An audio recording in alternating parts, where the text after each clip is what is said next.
Another look at the Vanguard knives. Nakiri, a tough knives design. He's a custom maker out of Pennsylvania.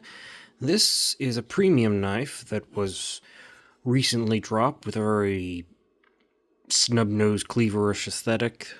Semi-polished blade on this particular one, titanium handles, Timascus inserts on bearings. The quality is there, but I have a lot of thoughts about this one. It's a very unusual design, and I mean, you can kind of see just how much the spine sticks out, how thick it is.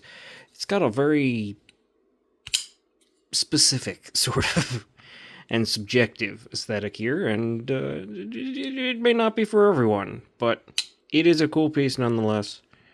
Look forward to the review coming up. Check out the channel, drop some subscriptions, and I'll see you guys in future videos, hopefully. See ya.